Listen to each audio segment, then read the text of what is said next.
जय जवान जय किसान साथियों। जगदीश सिंह डल्लेवाल जी के नेतृत्व में विशाल किसान जागृति यात्रा, जिसमें हमारे संगठन से साथी क्रांतिकारी किसान संगठन मध्य प्रदेश से साथियों ने पूरी यात्रा में सहयोग किया। जगह जगह उनका विभिन्न प्रदेशों में स्वागत किया गया। मोनीश भाई, राजा भैया, अरुण भैया और संतोष नागर जी प्रदेश प्रवक्ता, इनका जगह जगह स्वागत किया। संयुक्त किसान मोर्चा गैर राजनीतिक द्वारा ये किसान जागृति यात्रा निकाली गई और डल्लेवाल जी अध्यक्ष जी को मिलने के लिए अपने स्वास्थ्य हाल जाना और गांव में पहुंचे। इटारसी में सभा के दौरान साथी किसान संगठन स्वराज संगठन से सीहोर जिले से लोग पधारे। बहुत अच्छी संख्या में किसानों ने इस यात्रा का स्वागत, अभिनंदन किया।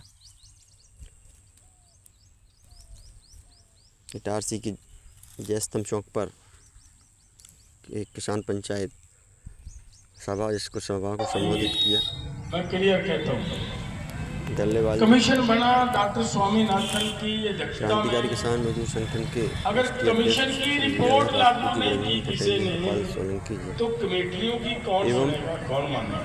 रामेश्वर मीना जी, बाबू लेकिन एक बात जरूर है कि उस कमेटी की रिपोर्ट के माध्यम से आप कितनी, आपकी मांग, आपकी डिमांड में कितना दम है, क्या उसमें सच्चाई।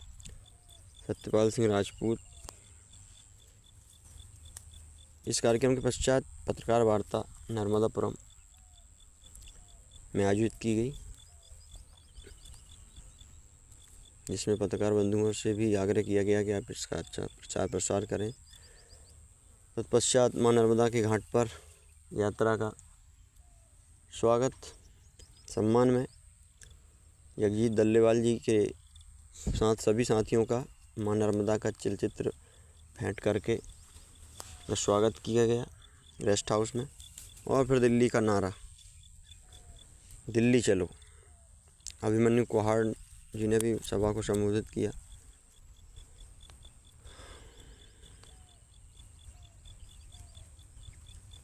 और यात्रा में फिर साथी निकल गए हमारे युवा साथी अशोकनगर की जो ऐतिहासिक ट्रैक्टर मार्च, वहाँ पर सभा को संबोधित किया गया सभी वक्ताओं द्वारा। बहुत अच्छा कार्यक्रम अशोकनगर में किया गया और वहाँ से यात्रा फिर आगे बढ़ी अन्य प्रदेशों में। वहाँ भी जगह जगह यात्रा का स्वागत, सम्मान किया गया। समर्थन भारी संख्या में लोगों का मिला, क्योंकि एमएसपी गारंटी कानून बहुत ज़रूरी है। यात्रा के पश्चात अध्यक्ष जी हाल जानने और ग्राम सोपल्ली पहुँचे हमारे चारों युवा क्रांतिकारी पाँचों। उनका स्वागत, सम्मान किया गया, क्योंकि चैत का समय भी आ चुका था कटाई का। तो 2-4-8 दिन के लिए सभी ने अपना समय दिया, घर पर खेती पर ध्यान दिया। उसके पश्चात तैयारियां चलती रहीं दिल्ली के लिए और दिल्ली पहुंचे हमारे क्रांतिकारी। देश के विभिन्न संगठनों के हर राज्य से सरकारों को अपनी नीतियां बदलने के लिए इसी रास्ते से मजबूर होना पड़ेगा।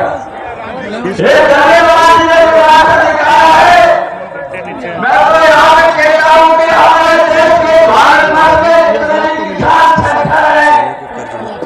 ये राजनीति से अपना मुंह छोड़े, ये एक शानदार वोटर बने, चुनाव कर सके, हिस्सा बने, एक पवित्र संविधान की रक्षा करने के लिए आगे आए। और वो तभी संभव है मेरे भाइयों, जब आप किसी भी राजनीतिक दल से अलग होकर एक भारत के सबके नागरिक के रूप में हमारे देश के अन्नदाताओं का जो आज हमारे देश की सरकार ने जो हासिल कर दिया है, हम खेती के कामों को छोड़कर आज पूरे देश भर में हमारे बुजुर्ग नेता डल्लेवाल जी को एक तरफ हमारे बुजुर्ग नेता है और दूसरी तरफ हमारा जो नौजवान साथी हमारे बीच में जो उच्च शिक्षा प्राप्त करके, बीटेक तक की शिक्षा प्राप्त करके, ये दो हमारे देश में बहुत बड़े पैमाने पर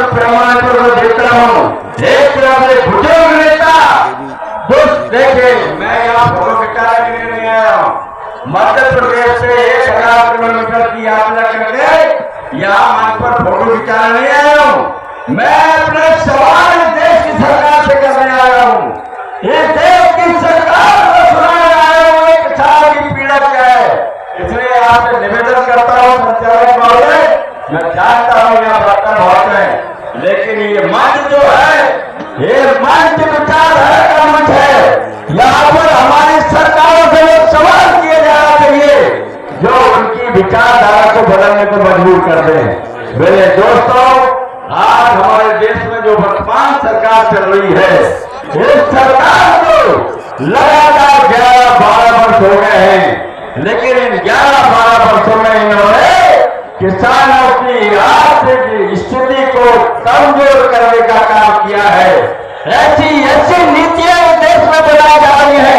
हर रोज, हर 8 दिन में, हर 15 दिन में, हर 1 महीने में नीतियां बदलती है और उन नीतियों का परिणाम होता है किसानों की आर्थिक दशा को कमजोर करना, ताकि इनकी नजर जो है ये हमको लगता है ये तरह-तरह के कानून बनाते हैं, ये तरह-तरह की डील करते हैं। हमारे माननीय प्रधानमंत्री कहते हैं कि मैं ये देश नहीं बिकने दूंगा, ये देश नहीं झुकने दूंगा, लेकिन हद होता है ये हमने शुरू से देखा है हमारे प्रधानमंत्री जी को, जो भी इन्होंने अपने मन से बोला और एक काम जमीन पर ठीक उसके विपरीत में किया।